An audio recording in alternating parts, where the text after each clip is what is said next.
This is Behind the Headlines, with behind-the-scenes analysis on issues affecting Pennsylvanians, sponsored by the Susquehanna Valley Center for Public Policy. Now, here's your host. Hi, from Philadelphia to Erie and from Pittsburgh to Scranton, it's Behind the Headlines. I'm Charlie Greenewalt, Senior Fellow of the Susquehanna Valley Center for Public Policy, and I'm joined by the President of Susquehanna Valley Center for Public Policy, Mr. Ed Arnold, who's the President of the center. At this point, I'm not going to shake your hand, Ed. Okay. I'm just going to elbow bump you. And I want to start off our discussion today before we launch into another Arnold report with a little bit of a tribute. I want to remember Roger Scruton passed away the other month. Roger Scruton was perhaps one of the most intelligent men on this earth who got very little publicity. He was the United Kingdom's version of William F. Buckley, and he was a one-man public policy shop for Margaret Thatcher.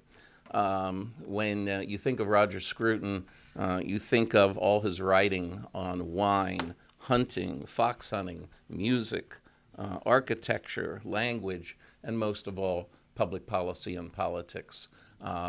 It was an unfortunate loss, but we have lots of video to remember him of, and his books will continue to be used for years to come.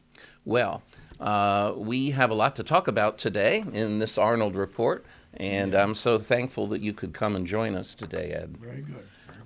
We have a good number of questions that have been sent in since last time. There's been quite a few things that have been happening in the public square. So let's start right off this first segment.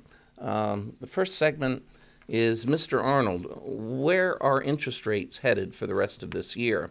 What are the reasons behind our interest rate shifts? Obviously, they're very volatile. That is an understatement.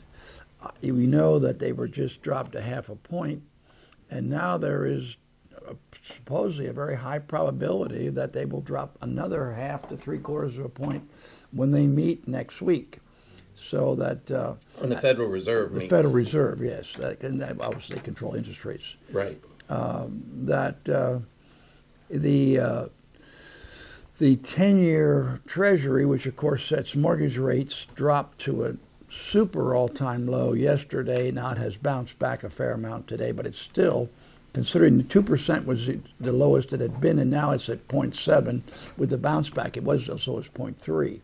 So basic interest rates are very volatile going down, and it sounds like they will go down another half a point, and I would assume at that point they will stabilize.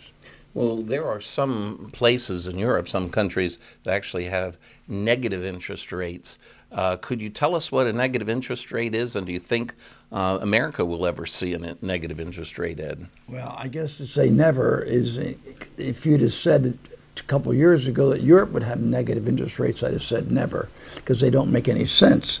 I mean, theoretically, it rewards you for borrowing because you borrow at let's say at 100, and you only pay back at 95, which doesn't make any sense. Mm-hmm. It doesn't really stimulate. It's let's put it. It's turned, in my opinion, economics upside down. Okay. So basically, right now, our rate at this moment is 1 to 1 1/4, where Europe's is 0, basically. So if we lower it another half, we will be half to 3/4, or maybe even a quarter to a half. So we'll still be above Europe, but we'll be at by far the lowest we've ever been. Mm-hmm. Okay. How can American industries return to our shores, since we have seen how over-reliance on China can backfire on many corporations? I would hope that our corporations are going to wake up and realize you shouldn't put all your eggs in one basket, that it makes no sense that when something happens, especially some of these are small components to your, like in the sense of, I understand our automobile industry. There's certain widgets that they're being made in China 100%. So therefore, Hyundai, they've shut their plants down because of this disruption in China, that they're so dependent And of course, just-in-time inventory, that something happens and you have no reserves. Now, tell us what just-in-time inventory is. Well, it means many people will know, but many will not. Well, basically, it means you don't have everything in the warehouse. You order it, it comes, and it's flowing through, whether by ship or by truck or whatever. And there is no inventory. There literally is.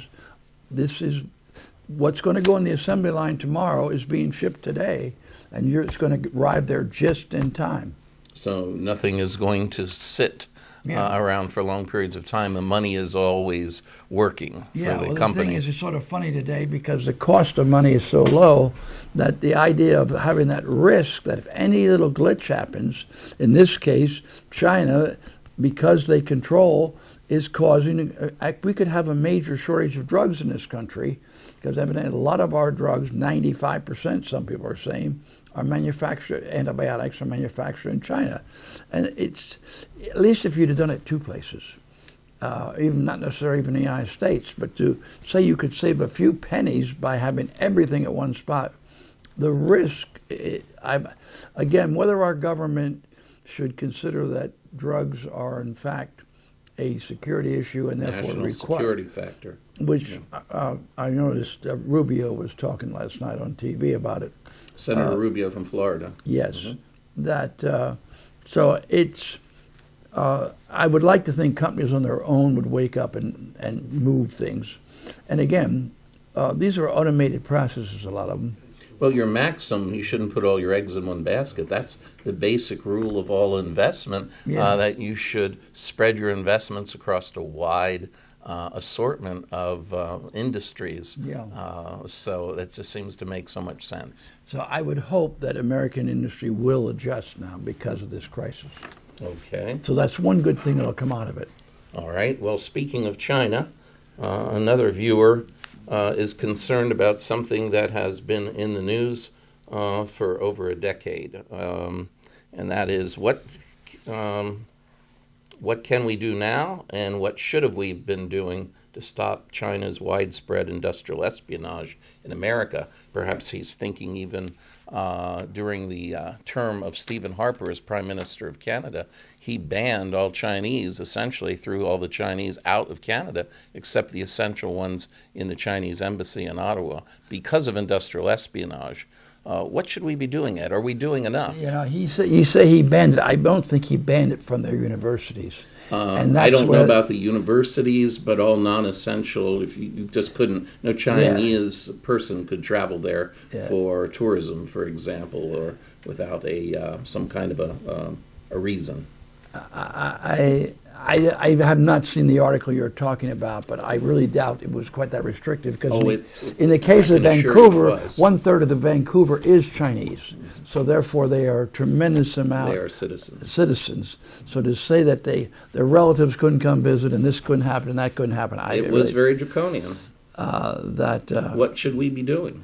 Well, unfortunately, just by the fact that we do a tremendous amount of our research at our universities are dependent upon Chinese students or Oriental students, but China specifically. It's a very difficult problem because we are in a free society, and in a free society, you allow people to come and go. So we're going to start to say, we're going to all of a sudden say, no, these group of people can't come when they've done nothing wrong. They may be doing things wrong, but the point is there's no real proof. You're convicting them without a due process. So I don't see there is a real solution, very frankly. No solution.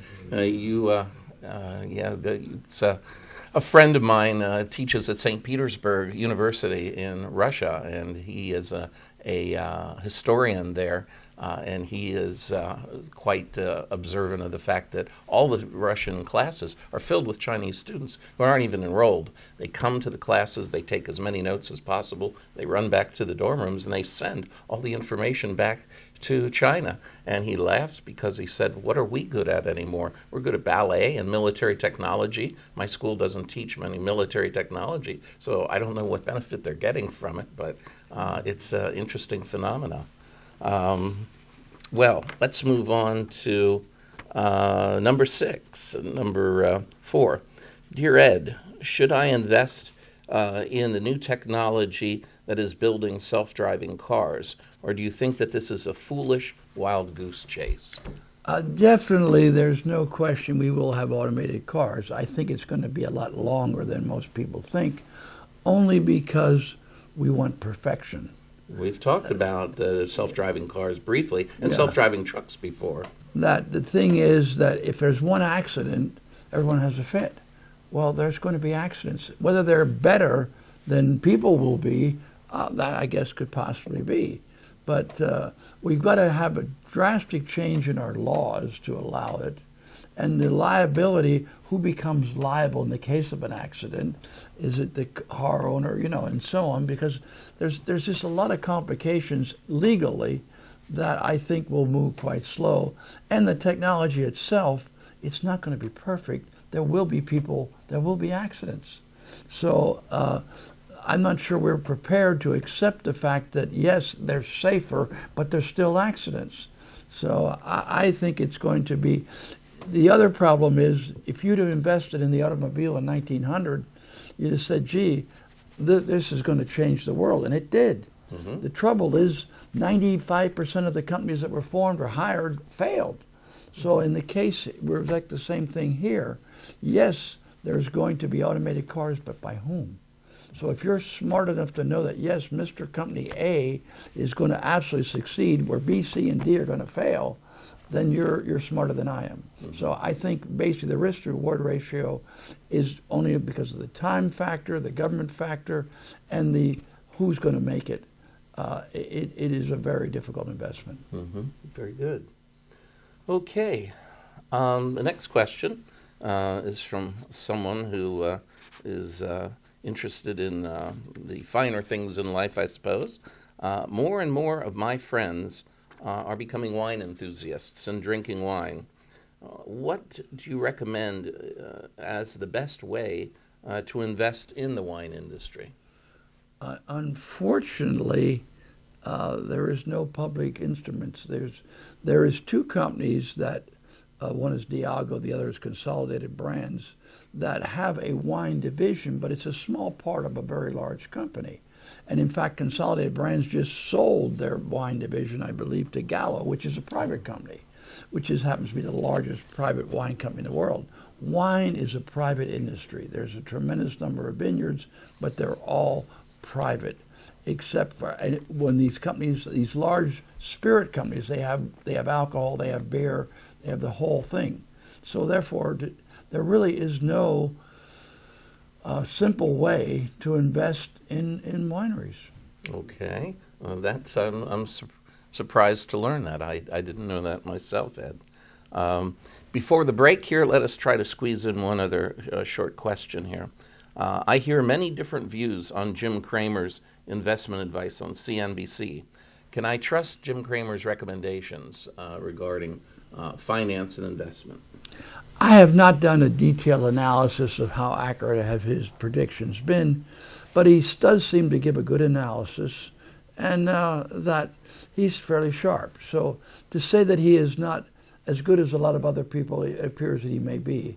I have not followed him hard. I've occasionally watched him, but I'm going to say, he probably is okay. Mm-hmm. I'd watched him some years ago when he was throwing chairs across the room. And he's entertaining. He certainly is entertaining. He makes financial analysis fun. So. Mm-hmm. Okay. Well, we will be back in just a moment with segment 2. Hang on. Behind the Headlines is brought to you as a public service by the Pennsylvania State Association of Township Supervisors, the largest, most influential municipal association in the Commonwealth. Since 1921, PSATS has been preserving and strengthening township government and securing greater visibility and involvement for townships in the state and federal political arenas. Covering 95% of Pennsylvania's land mass, townships represent 5.5 million residents, more than any other type of political subdivision in Pennsylvania. Behind the Headlines is also brought to you by the Hospital and Health System Association of Pennsylvania, helping hospitals provide healing, health, and hope to communities across the state. And by the Pennsylvania Chamber of Business and Industry, the Pennsylvania Chamber serves as the frontline advocate for business on Pennsylvania's Capitol Hill by influencing the legislative, regulatory, and judicial branches of state government. Additional underwriting provided by the Worrell Corporation Foundation, based in Carlisle, Pennsylvania, by the Edward H. and Jeannie Arnold Foundation, and by the Pennsylvania Manufacturers Association. Business in Pennsylvania is our business. Behind the Headlines is also supported as a public service by the Pennsylvania Highway Information Association, the go-to source to learn about transportation projects and issues. Visit pahighwayinfo.org.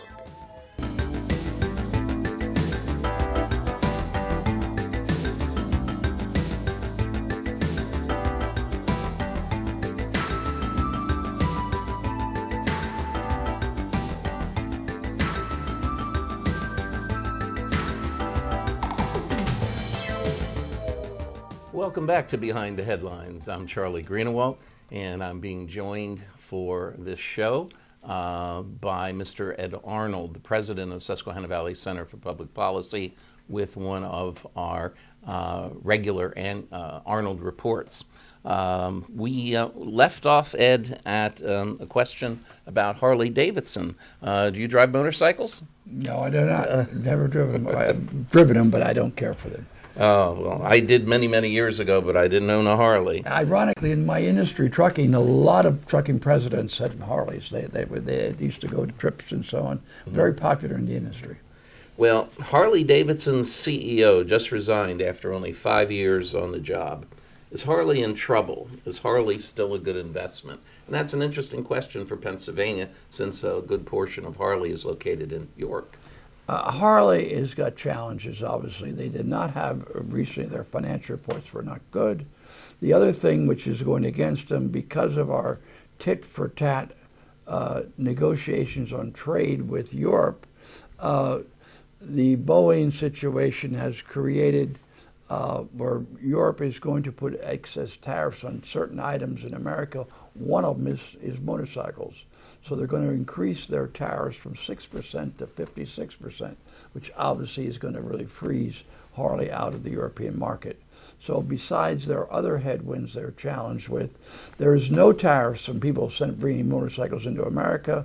There will obviously be very difficult for them to export. So again, that's the only thing I can say. I don't follow the stock directly. The company obviously has challenges. Okay. Well, in this day and age, it seems that presidential politics envelop us and our society around the clock for nonstop. For as soon as one presidential election stops, another one begins.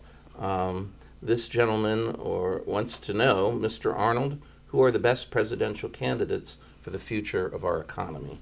Well, that's a very interesting question that I can unequivocally say Trump is by far, he's done an excellent job, and the candidates that are running against him will destroy the country. Bernie obviously thinks Russia is wonderful. Last I heard, Russia has not done well for its people, and there is no successful socialist country in the world. So his solutions and his massive spending programs, and pretty much he's drugged the rest of the candidates with him. So Biden isn't quite as way over there, but his plans are also extremely bad for the economy. Okay. The next question we had touched on before. Why are 90% of America's antibiotics made in China? What can the United States do to change the situation as quickly as possible and bring home our medical manufacturing? Well, as we talked about that earlier in our other program, obviously this was, in my opinion, a penny-wise and pound-foolish decision by our drug companies to save a few dollars. They now are realizing, I would think, the errors of their ways. Whether we as a government should pass some sort of restrictions that they must have a certain amount of manufacturing in America is, let's say, it's a mixed emotion, because I hate to see government get so involved in businesses. At the same time, I hate to see that our businesses are so irresponsible to put everything in all their eggs in the Chinese basket. So overall, I think now with this crisis, a lot of it will come back. It would seem to me that you've now been alerted, and I think your shareholders are going to say, hold it, this is a risk that is unacceptable. Mm-hmm. Yeah, it's sort of like maybe in Canada we find that the Canadian Football League has a rule that only a certain percentage of let's put it this way, percentage of the team must be Canadian personnel. Oh, I've never seen that. Yeah, they can't bring in all Americans and fill their roster with that. Well, the next question is, as our major cities in America experience major economic and political challenges, should we be selling our real estate holdings in America's major cities? So what's the picture on real estate in the big cities in America, Ed? Well, first of all, there's obviously a lot. Each city is somewhat different, but overall, you can say that the governments of our cities continues to get worse. The economic position of most of our cities is not good. They have tremendous pension liabilities, and it's generally speaking, obviously our biggest city has the dumbest mayor in the world. So therefore, it appears that our electoral process, the people we pick to be mayors of our cities, I've shown not to be very competent. And so my opinion would be, especially since they've had a good run, in the cases of places like New York and some other cities, I would think to get out of real estate in New York would be in the major cities would be a good idea. A designation of the dumbest, perhaps mayor in America, that could be quite a competition, perhaps. I don't know. Yes. Basically, they've all been Democrats, and they've all basically been incompetent. We saw what's happening in Baltimore, what's happening in Philadelphia. All these cities, the government is really crippling the economies. Well, which areas of healthcare are the strongest, and which areas of healthcare are the weakest to invest in right now, Mr. Arnold? Well, basically, there's a thing called CRISP, which is a super technology that allows for testing and figuring out on an individual basis what drugs will work on people. This is still relatively new, and I don't know if they've actually got any products yet on the market, but it's sort of a nanotechnology, you could say. So I would think that the companies that are involved in these areas, which you'd have to see which ones particularly are, and it would be your high-tech drug companies. There will be new effective drugs coming out, which should be very positive. I think it appears that this is a breakthrough technology. So it would be to look at the companies that are in the most aggressive in the new methods of research and therefore development of new drugs. Okay. Ed, we want to thank you then very much for another Arnold report. And I think you were able to effectively answer these queries from our listeners and summarize where we are with the coronavirus as well. So we'll be back next week for another edition of Behind the Headlines. We hope you'll join us then. Thank you much.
Behind the Headlines is brought to you as a public service by the Pennsylvania State Association of Township Supervisors, the largest, most influential municipal association in the Commonwealth. Since 1921, PSATS has been preserving and strengthening township government and securing greater visibility and involvement for townships in the state and federal political arenas. Covering 95% of Pennsylvania's land mass, townships represent 5.5 million residents, more than any other type of political subdivision in Pennsylvania. Behind the Headlines is also brought to you by the Hospital and Health System Association of Pennsylvania, helping hospitals provide healing, health, and hope to communities across the state. And by the Pennsylvania Chamber of Business and Industry. The Pennsylvania Chamber serves as the frontline advocate for business on Pennsylvania's Capitol Hill by influencing the legislative, regulatory, and judicial branches of state government.